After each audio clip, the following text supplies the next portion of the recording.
Your kids are now grown and out making their way in the world, as they should be, but you still want to keep them close and connected without hovering or being a weirdo. I have 10 simple ways to stay close and connected and to have fun. One of them might be a little controversial. You tell me. Hey Credos, this is for all of us midlife parents with adult children who want to keep close connections. Please share the simple things you have been doing to keep close to your adult children. So let's jump into 10 things you can start doing right away. Number 1, our new family rule is always welcome, never expected. A couple of months ago, Sam and I went out to dinner with some old college friends, Courtney and Jonathan Johnson. They're empty nesters and we're close to being empty nesters, and we both have a lot of kids. And during the conversation, they mentioned that rule in their family, and I thought it was brilliant and needed for me. It means that if there's an event or activity, we would love to have you join us. But if you can't or don't want to, no problem. No built-up resentment, no repercussions, it's fine. This is something that will be good for me because I always want all 6 kids, spouses, grandchildren, everyone there so we feel complete and whole and no one's missing. But as people get older and have more interests and obligations, that becomes more and more difficult, and the expectation can be really unreasonable. Number 2, staycations and short, impromptu trips. If you don't know what a staycation is, it just means you take some time off from your typical work and activities, but you stay at your house. You don't travel anywhere. You just do activities that are fairly close locally, and sometimes they're things that have always been there but you've never bothered to do or to take the time to do. The way we do it is we choose the number of days for the staycation, and then I make up an itinerary with input from everybody of the things we'll do, which day, which time for each activity. Then I give the itinerary to everyone, and each person or family decides which days or activities they'll join. That's it, very simple. The short impromptu trips is brand new to us. In fact, we did our first one just a couple of weeks ago. I'll be doing a vlog about that so you can see the details, but this is kind of how it goes. Sam and I are gonna pick a place that we would like to go. It's not too far away and not for too long, just a short trip. When we have chosen the time frame, we'll tell everyone in the family. And basically we'll say, this is what we're gonna do and this is when we're gonna do it. If you want to come, let us know in a certain time frame that you want to join. When it's time to finish planning, we just take the people who wanna go and we plan it with all of us involved. A couple of weeks ago, we decided to go to Bear Lake for a few days.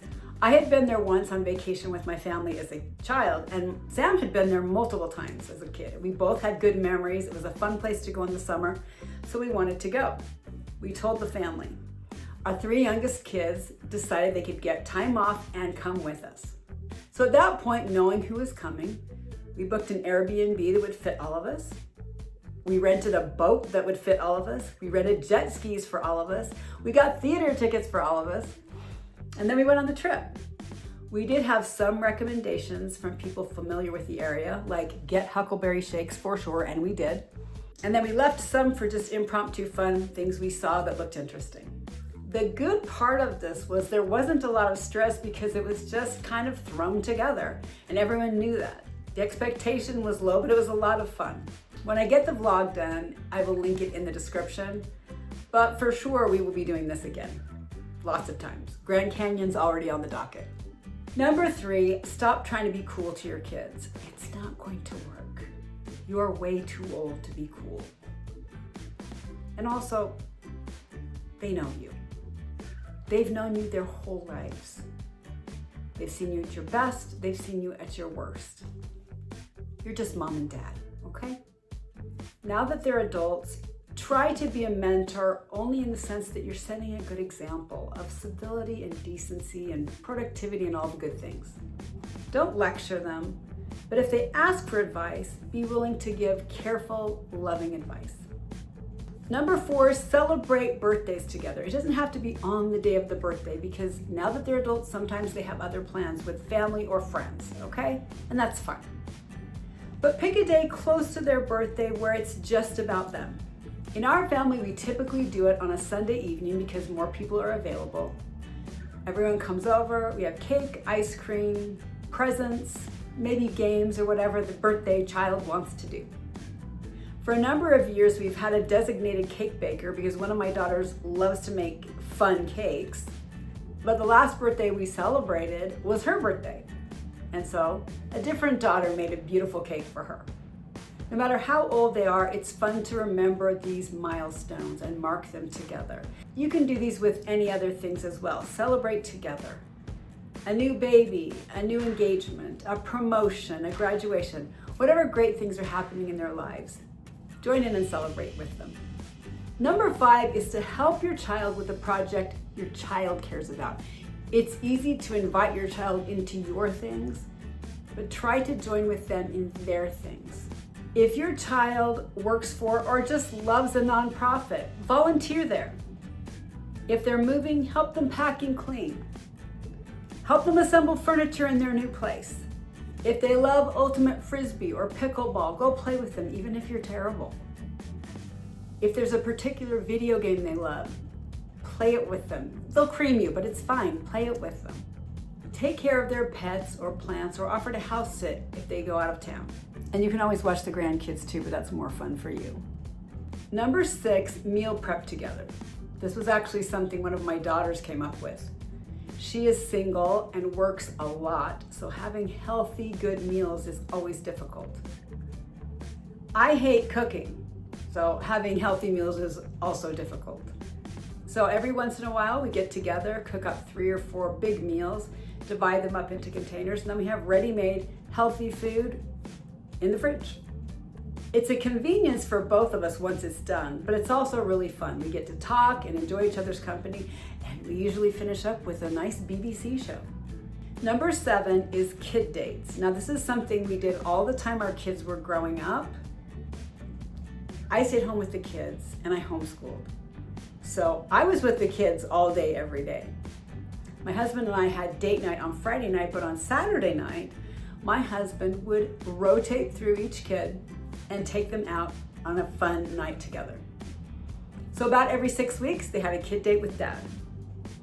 They'd go out to eat, go to a movie, go to an event, go to an activity, anything that they really wanted to do, just something fun together. Now that they're adults, we've continued the same thing, although less frequently. Every Christmas, we give each kid a coupon for a kid date to their favorite restaurant with dad and now also with mom. Couples have the option of going together if they want. We will also often do other kinds of activities with just 1 or 2 kids with something we enjoy together. Number 8 is to start a mini book club. You can do this with any kids who are interested. Create a shared note, add books as you think of them that other people might be interested in reading with you. Once you decide on the next book, start reading. You can read independently, but then coordinate, send text to each other. This is a quote I read today. This is a thought I had about the book. And when you're both done with the book or all done with the book, you can get together and have a fun night talking about what you learned or what you liked, what you didn't like, and treats are mandatory. If you don't live close together, you can do a Zoom call, or you can have some people on Zoom and some people in person, depending on your situation. Number 9 is to do a shared challenge. This can be anything that interests you or would benefit you. Maybe do a 7-day challenge or a 30-day challenge or a 90-day challenge. Maybe it's a fitness goal or a reading goal or an organizing goal. Maybe you're all gonna try to go to bed on time or get up on time and report to each other. Maybe you're trying to limit screen time or try a new recipe every week. Whatever it is, it kind of gives accountability and it's fun to cheer each other on. Number 10 is to host a themed bar night. I'm not talking about drinking.